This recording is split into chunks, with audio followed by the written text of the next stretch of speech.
नमस्कार मित्रों, आज बड़ा सुखद संयोग है कि भारतीय जनता पार्टी के प्रदेश मंत्री राजेश पांडे जी, जिनके पिताजी जनसंघ के जमाने से पार्टी के सक्रिय कार्यकर्ता व नेता के रूप में रहे हैं, उनके साथी विंध में जनसंघ के संस्थापक तथा लोकतंत्र सेनानी पूज्य बाबूजी श्री सरयू प्रसाद जी वैद्य, जो उन 5 शख्सियत में हैं जिन्होंने पहली सदस्यता विंध में कुशाभाऊ ठाकरे जी के हाथों 1952 में लेकर के नगर नगर डगर डगर जनसंघ की अलख जगाई थी, उनमें से आज अंतिम पुष्प के रूप में आज इस धरती पर है। उनसे मिलने के लिए आज जबकि 400 पार का लक्ष्य लेकर के समूचा देश या यूं कहें समूचे राष्ट्र के भाजपा के कार्यकर्ता और संघ परिवार भी लगा हुआ है कि भाजपा 400 के पार जाए और भारत का नक्शा अलग हो, भारतीय संविधान में किस प्रकार से संशोधन किया जाए, उसी लक्ष्य को लेकर के आज पूज्य बाबूजी से मिलने आदरणीय राजेश जी पांडे आए हैं। आइए जानते हैं क्या लक्ष्य लेकर के आज यहाँ ऐसे पार्टी के रीढ़ माने जाने वाले लोगों के पास तक आप पहुंच रहे हैं। आदरणीय पांडे जी, देखिए कितने बड़े संघर्ष के बाद ये पार्टी खड़ी हुई है। जनसंघ के जमाने में उस दौर में कितना संघर्ष था, ऐसे आदरणीय बाबूजी के जमाने में अगर पूछा जाए तो मैं तो कहूं कि कई दिन लग जाएंगे इनकी कहानी सुनने में। इस पार्टी को खड़ा करने में कितने खून पसीने नहीं बहे होंगे, तब जाकर कि 80 में भारतीय जनता पार्टी बनी। और आज वो जो लक्ष्य लिया था कि एक ऐसी बड़ी पार्टी बनेगी जो दुनिया को संदेश देगी, आज 18 करोड़ सदस्यों की पार्टी भारतीय जनता पार्टी है। अटल बिहारी वाजपेयी जी प्रधानमंत्री बने, 10 साल से माननीय मोदी जी प्रधानमंत्री हैं, और तीसरी बार भी देश की जनता ने मन बना लिया है कि हमको 400 पार और 370 कमल पुष्प श्रद्धेय डॉक्टर श्यामा प्रसाद मुखर्जी जी के बलिदान के लिए हम उनकी श्रद्धांजलि के लिए समर्पित करेंगे। तो ऐसे एक पुष्प रीवा से भी जाना चाहिए। तो इस नई पीढ़ी को हमको संदेश देना है।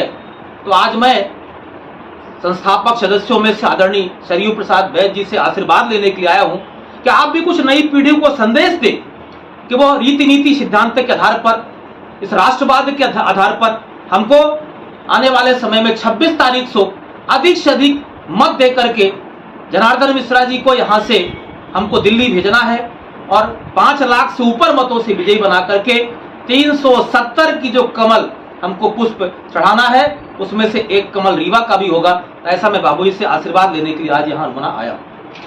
बहुत बहुत धन्यवाद आदरणीय पंडित जी।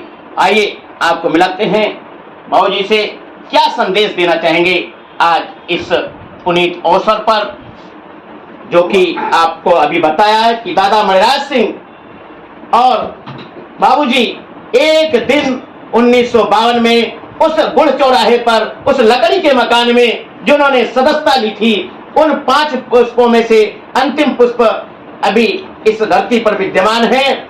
बाबूजी क्या संदेश देना चाहेंगे 26 तारीख को मतदान के लिए?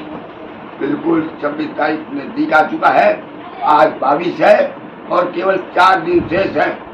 मेरा संदेश यही है कि माने अभी जो कार्यकर्ता हैं जहाँ न पहुँचे हों वहाँ पहुँचे, और मेरे भगवान से मंगल कामना है कि 5 लाख से ज्यादा वोट से जीत करके और जनार्दन मिश्रा माने रीवा जिले के वहाँ सांसद फहराएंगे, और जो रेलवे जो कार्यक्रम अधूरा है रीवा से मिर्जापुर, उसको ये इस बार बिल्कुल बनवाएंगे।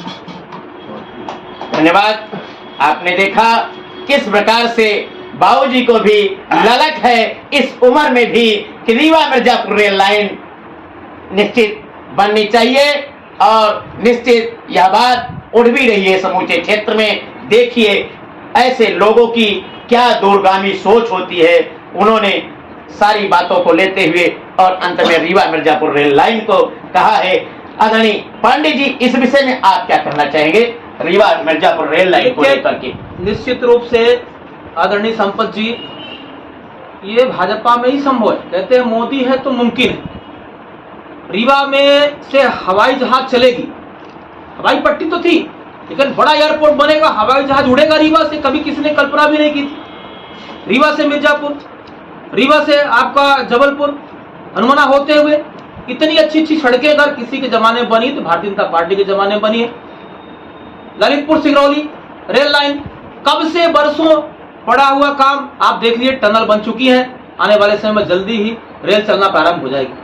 5 ट्रेनें रीवा में चलती थी, आज 15 ट्रेनें रीवा में चल रही। तो निश्चित रूप से जो बाबूजी ने कहा है, आने वाले समय में निश्चित रूप से हमारे सांसद जी पूरी ताकत के साथ लगेंगे और रीवा से मिर्जापुर रेल लाइन प्रारंभ होगी और यहाँ के लोग भी रेल में यात्रा करेंगे, ये निश्चित निश्चित। या ऐसे पूर्ण भूमि है और ऐसे कर्मठ लोगों के बीच ऐसे संस्थापक सदस्य के साथ यह जो जुबान दी जा रही है, निश्चित वह पूरी होगी। आपको दिखा दें, आप देखिए पूज्य बाउल जी की ये कृतियां हैं। देखिए जगत गुरु वासुदेवाचार्य जी का प्रशस्ति पत्र, शिवराज जी चौहान का, राजनाथ सिंह जी का, नरेंद्र भाई मोदी जी के ये तीनों पत्र देखिए, और इधर अटल बिहारी वाजपेयी, सुदर्शन जी के हाथ का लेटर देखिए, वेंकैया नायडू जी का लेटर देखिए, ये देखिए मुरली मनोहर जोशी जी, मोहन राव जी भागवत, अटल बिहारी वाजपेयी जी, लाल कृष्ण आडवाणी जी, पटवा जी, ऊपर देख रहे हैं पटवा जी। मोदी जी ने कहा है कि 370 कमल डॉक्टर श्यामा प्रसाद मुखर्जी जी के जो बलिदान उन्होंने दिया था, श्रद्धांजलि के रूप में समर्पित करना चाहता हूँ। तो इसमें जनार्दन मिश्रा जी यहाँ के प्रत्याशी हैं, तो आप किससे कुछ जनता की अपील?